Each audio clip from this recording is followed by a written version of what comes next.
Fuck the children. Fuck them. Flower Fumble. One evening, Percy arrived home at the sheds. He was hoping for peace and quiet, but unfortunately for him, James was in yet another boastful mood. "Set up a hat asked me to pull the vans of flour especially," he gloated. "What's so special about vans of flour?" grunted Gordon. "It's the bakery's biggest order ever, that's what," said James smugly. "What's going on?" Percy whispered to Thomas. "James was given a special for tomorrow," sighed Thomas. "Why does James get a special while I always get dirty jobs?" Percy complained. "Perhaps your dirty jobs are the reason," said James. "I wouldn't think the bakers would want you getting any soot and grime mixed with their flour." "Pah!" huffed Percy and went to sleep.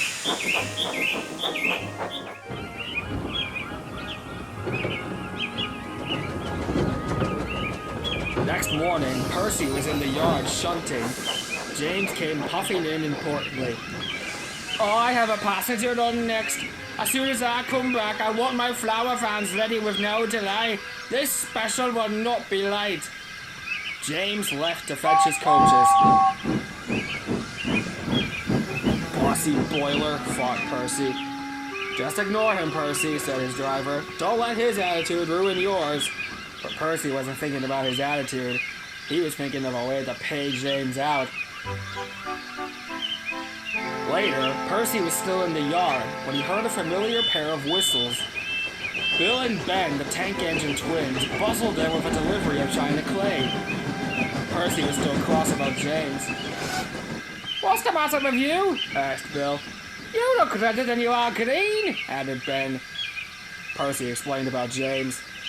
"Typical big engines," said Bill. "Always thinking they can push us around," complained Ben. The twins then looked at each other and smirked. "You should play a trick to get back at him," they said. Yes, agreed Percy. But what should it be? The twins fought and fought. "I know," said Ben at last. "Hide the van so he has to fetch them himself." "What a good idea," replied Percy. "Thank you, twins." And Percy hurried away to find the vans at once. Content with their good deed, the twins scampered off for home. Percy came up alongside two vans with faded paint being loaded. The men were just loading the last sacks of flour. "Please be careful," said the foreman. "These vans are old."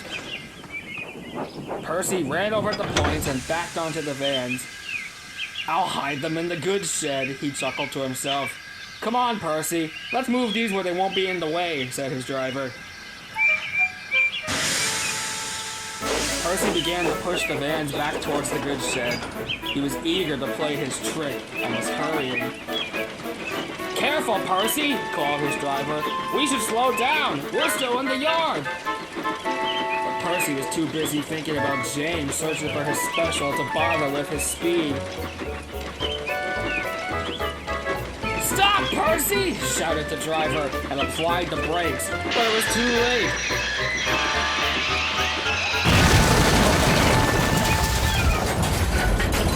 The rear van was in pieces and flour was everywhere.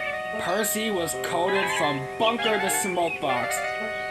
"Oh no!" coughed Percy. "I didn't mean for that to happen. Oh, James is sure to laugh at me now." But James wasn't laughing when he saw the mess.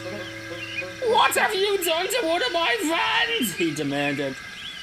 But before Percy could explain, another voice spoke. "I'm wondering just the same thing," thundered the Topham Hatt. "You've created quite a fine mess, Percy. Now the bakery's order can't be fulfilled, and I, won't be able to have their morning biscuits. You shall go to your shed to be cleaned and stay there until you are wanted." Percy sighed. A cloud of flour rolled off his front. His funnel felt stuffy and he wanted to sneeze.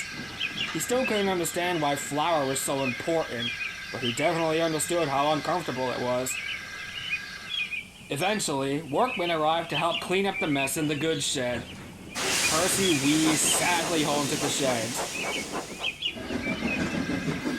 Thomas was there waiting for him. You've been covered in lime, hay, fruit, chocolate, and now flour. Whatever will it be next? Percy hoped it would be nothing.